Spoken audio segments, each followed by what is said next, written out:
안녕하세요. 박규철 변호사의 법률공원 박규철 변호사입니다. 오늘은 상속에 대해서 말씀드리려고 하는데요.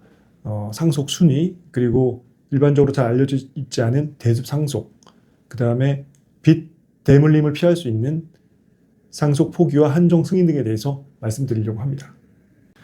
먼저 상속 순위에 대해서 말씀드리면, 우리 법은 상속의 우선순위에 대해서 정해두었는데요. 첫 번째 순위는 직계비속, 즉 자녀이고 그와 함께 배우자입니다. 두 번째는 직계 존속, 부모님들, 그리고 배우자. 세 번째는 형제 자매, 네 번째는 사촌인의 반계 혈족입니다. 그런데 주의하실 것은 아까 1순위 직계 비속과 2순위 직계 존속과 함께 배우자가 상속을 받는다고 했는데요. 만약에 직계 비속과 직계 존속이 모두 존재하지 않는다. 그러면 배우자만 상속을 받게 됩니다. 그런 점 유의하시고요. 그 다음에 상속분은 어떻게 되느냐. 원칙적으로 공동상속인 간에는 상속 비율이 동일합니다. 예를 들어서 상속인이 4명이면 다 4분의 1씩 상속을 하는데요. 다만 배우자의 경우는 다른 상속인보다 0.5를 더 받게 됩니다. 따라서 만약에 직계비속, 자식이 둘이고 배우자가 살아있다면 그 상속 재산은 1대 1대 1.5 이렇게 분배됩니다. 그리고 대습상속이라는 것이 있는데요. 대습상속이라는 것은 무엇이냐면 상속인이 되어야 할 사람이 피상속인보다 먼저 죽은 경우 그 자녀나 배우자가 상속인이 되는 제도입니다. 예를 들어서 할아버지가 돌아가시기 전에 아버님이 돌아가신 경우 할아버지가 돌아가실 때 그 상속을 손자인 내가 받을 수 있는 것이죠. 그래서 이 부분이 왜 중요하냐 하면은 우리 아버지가 할아버지보다 먼저 돌아가셨기 때문에 나한테는 상속이 안 되는 것이 아니냐라고 생각하실 수도 있는데 아닙니다. 그런 경우 상속이 되고 빚까지 상속될 수 있기 때문에 주의하셔야 됩니다. 상속이라는 것은 말씀드린 대로 재산뿐만 아니라 빚도 물려받게 되는데요. 그러면 빚을 물려받지 않기 위해서는 어떻게 해야 되느냐?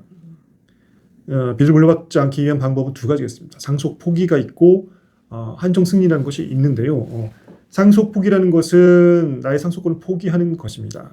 그리고 한정 승인이라는 것은 상속받은 재산 범위 안에서만 빚도 책임을 지는 것입니다. 두 가지 어떤 차이가 있냐 하면 한정 승인을 하는 경우에는 상속에 관한 문제, 채무의 대물림이 한정 승인을 한 그 상속인에서 끝납니다. 그런데 만약에 상속 포기를 하게 되면 상속 채무를 비롯한 상속 재산이 그 다음 순위, 아까 말씀드린 그 다음 순위로 넘어가게 됩니다. 그럼 그 다음 순위의 상속인도 상속 포기를 하거나 한정 승인을 해야 하는 경우가 생기는 것이죠.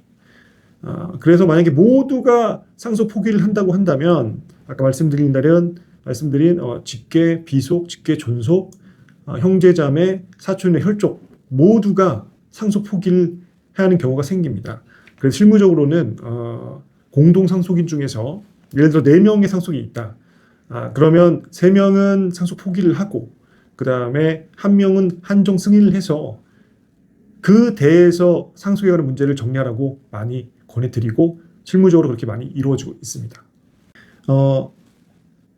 아까 말씀드린 대로 재산뿐만 아니라 빚도 상속이 되게 되는데 빚이 재산보다 많게 되면은 어떻게 보면 빚만 떠안게 되는 결과가 되잖아요. 그렇기 때문에 아까 말씀드린 상속 포기와 한정 승인을 하여야 되는데 이 상속 포기와 한정 승인을 함에 있어서 주의할 것이 두 가지 있습니다. 첫 번째는 기간인데요. 상속 포기와 한정 승인은 상속 개시가 있음을 안 날로부터 3개월 내에 법원에 상속 포기와 한정 승인 신청을 해야 됩니다. 그 기간을 놓치면 단순 승인으로 인정돼서 떠안지 않아도 될 빚을 떠안게 될 수가 있습니다. 두 번째는 처분행위를 해서 안 되는데요. 무슨 말씀이냐? 예를 들어서 피상속인이 갖고 있는 빚을 갚아준다거나 상속 대상이 되는 재산, 물건을 처분한다거나 이런 행위를 하게 되면은 단순 승인을 한 것으로 간주됩니다. 그렇게 되면은 한정 승인 신청을 한다고 하거나 상속 포기를 신청해도 단순 승인으로 인정되어서 빚을 상속받게 되는 경우가 생기게 됩니다. 따라서 쉽게 말해서 상속재산과 빚은 건드리지 말아라. 그래야 상속폭이나 한정승인을 내서 빚을 상속받지 않게 된다. 이렇게 말씀드릴 수 있습니다. 지금까지 상속에 대해서 말씀드렸는데요. 다음에 또 뵙겠습니다.